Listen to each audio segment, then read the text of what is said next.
ದೆಹಲಿ ಚುನಾವಣಾ ಫಲಿತಾಂಶದಲ್ಲಿ ಅತಿ ದೊಡ್ಡ ಶಾಕೆ ಎದುರಾಗಿರೋದು 10 ವರ್ಷ ಅಧಿಕಾರ ನಡೆಸಿದಂತ ಅರವಿಂದ್ ಕೇಜ್ರಿವಾಲ್ ಅವರೇ ಸೋಲನ್ನ ಕಂಡಿದ್ದಾರೆ. 27 ವರ್ಷಗಳ ಬಳಿಕ ಅಧಿಕಾರದ ಚುಕ್ಕಾಣಿ ಹಿಡಿಯೋದಕ್ಕೆ ಅಂತ ಮುನ್ನುಗ್ಗಿದೆ ಬಿಜೆಪಿ. ಆಮ್ ಆದ್ಮಿ ಪಕ್ಷದ ಘಟಾನುಘಟಿಗಳಿಗೆ ದೆಹಲಿಯಲ್ಲಿ ಸೋಲು ಕಂಡಿದೆ. ಸ್ವತಃ ಮಾಜಿ ಮುಖ್ಯಮಂತ್ರಿ ಅರವಿಂದ್ ಕೇಜ್ರಿವಾಲ್ ಅವರೇ ಸೋಲನ್ನ ಕಂಡಿದ್ದಾರೆ. ಅರವಿಂದ್ ಕೇಜ್ರಿವಾಲ್ ಅವರ ವರ್ಚಸ್ಸು ದೆಹಲಿಯಲ್ಲಿ ಕಡಿಮೆ ಆಗಿದೆ. 27 ವರ್ಷಗಳ ನಂತರ ದೆಹಲಿ ಅಂಗಳದಲ್ಲಿ ಕಮಲ ಅರಳುತ್ತಾ ಇದೆ. ಅದೇ ನಿಟ್ಟಿನಲ್ಲಿ ನುಗ್ಗಿ ಹೋಗ್ತಾ ಇದೆ ಬಿಜೆಪಿ.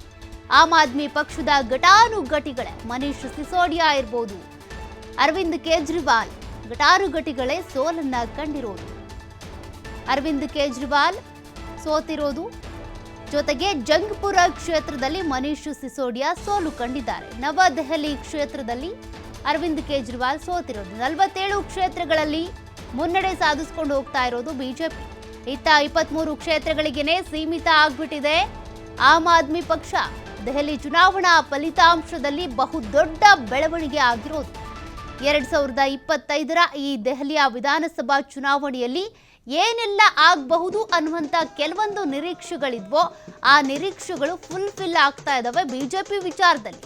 ಮತ್ತೊಂದು ಕಡೆ ಆಮ್ ಆದ್ಮಿ ಪಕ್ಷಕ್ಕೆ ಶಾಕ್ ಎದುರಾಗಿರೋದು. ಕಾರಣ ಜಂಗ್ಪುರ ಕ್ಷೇತ್ರದಲ್ಲಿ ಮನೀಶ್ ಸಿಸೋಡಿಯಾ ಸೋತಿದ್ರೆ ನವದೆಹಲಿ ಕ್ಷೇತ್ರದಲ್ಲಿ ಅರವಿಂದ್ ಕೇಜ್ರಿವಾಲ್ ಸೋತಿದ್ದಾರೆ. ಗೆದ್ದಿರೋದು ಅತೀಶ್ ಅವರು ಮಾತ್ರ. ಅವರು ಮುಖ್ಯಮಂತ್ರಿ ಆಗಿ ಈಗ 4 ತಿಂಗಳುಗಳಾಯಿತು. ಸೆಪ್ಟೆಂಬರ್ 21ನೇ ತಾರೀಕಿನಿಂದ ಮುಖ್ಯಮಂತ್ರಿಯಾಗಿ ಅಧಿಕಾರ ವಹಿಸಿಕೊಂಡಿದ್ದವರು 2024ರಲ್ಲಿ. ಅಲ್ಲಿಂದ ಇಲ್ಲಿವರೆಗೂ ಅವರು ಕಲ್ಕಾಜಿ ಕ್ಷೇತ್ರದಲ್ಲಿ ಸ್ಪರ್ಧೆ ಮಾಡಿದ್ರು. ಅವ್ರು ಮಾತ್ರ ಗೆದ್ದಿರೋದು. ಇವ್ರು 3 ಜನರು ಕೂಡ ಬಹುಮುಖ್ಯ ಪಾತ್ರ ವಹಿಸ್ತಾ ಇದ್ರು. ಇವ್ರು 3 ಜನ ಗೆದ್ದೇ ಗೆಲ್ತಾರೆ ಅಂತ. ಬಟ್ ಅರವಿಂದ್ ಕೇಜ್ರಿವಾಲ್ ಅವರ ಸೋಲಿಗೆ ದೆಹಲಿಯಲ್ಲಿ ಅವರ ವರ್ಚಸ್ಸು ಕಡಿಮೆ ಆಗಿರೋದೇ ಕಾರಣ ಆಯಿತು. ಮತ್ತೊಂದು ಕಡೆ ಕಾಂಗ್ರೆಸ್ ಜೊತೆಗೆ ಏನಾದರೂ ಮೈತ್ರಿ ಮಾಡಿಕೊಂಡಿದ್ರೆ ಬಿಜೆಪಿಗೆ ಹೋಗುವಂಥ ಮತಗಳು ಎಲ್ಲವೂ ಕೂಡ ಕಾಂಗ್ರೆಸ್ ಆಪ್ ಸೇರಿ ಇಲ್ಲಿಗೆ ಬರ್ತಾ ಇತ್ತ ಅಂತ. ಯಾಕೆಂದರೆ ಸಂದೀಪ್ ದೀಕ್ಷಿತ್ ಏನಿದ್ದಾರೆ ಕಾಂಗ್ರೆಸ್ಸಿಂದ ಸ್ಪರ್ಧೆ ಮಾಡಿರೋರು, ಅವರು ಕೂಡ ಅತಿ ಹೆಚ್ಚಿನ ಮತಗಳನ್ನೇ ಗಳಿಸ್ಕೊಂಡಿದ್ದಾರೆ ಗೆಲ್ಲದೇ ಇದ್ರೂ ಕೂಡ. ಹಾಗಾಗಿ ಆ ಮತಗಳು ಕೂಡ ಆಪಿಂದ ಯಾರು ನಿಲ್ಕೊಳ್ತಾರೋ ಅವರಿಗೆ ಬೀಳ್ತಾ ಇದ್ವೇನೋ. ಅದು ಕೂಡ ಮಾಡಿದಂಥ ಒಂದು ಎಡವಟ್ಟು.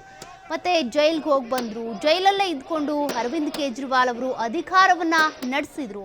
ಅದಾದ ಬಳಿಕ ಏನು ರಿಲೀಸ್ ಆದರೂ ಷರತ್ತು ಬದ್ದು ಜಾಮೀನಿನ ಸಿಗ್ತು, ಆಗ ಮಾತ್ರ ಅವರು ಅಧಿಕಾರವನ್ನು ಬಿಟ್ಟಿದ್ದು. ಒಂದಷ್ಟು ಷರತ್ತು ಇದ್ವಲ್ಲ, ಸರ್ಕಾರಿ ವಾಹನ ಬಳಸೋ ಆಗಿಲ್ಲ ಅಥವಾ ಸಿಗ್ನೇಚರ್ ಹಾಕಂಗಿಲ್ಲ ಅಂತೇಳಿ. ಅವೆಲ್ಲ ರೂಲ್ಸ್ಗಳನ್ನ ಫಾಲೋ ಮಾಡಬೇಕು ಅಂದರೆ ಸುಮ್ಮನೆ CM ಆಗಿದ್ರು ಏನು ಪ್ರಯೋಜನ ಅಂತ ಅತೀಶ್ ಅವರಿಗೆ ಸೆಪ್ಟೆಂಬರ್ 21ನೇ ತಾರೀಕು 2024 ಅವತ್ತು ಅಧಿಕಾರ ವಹಿಸ್ಕೊಟ್ರು.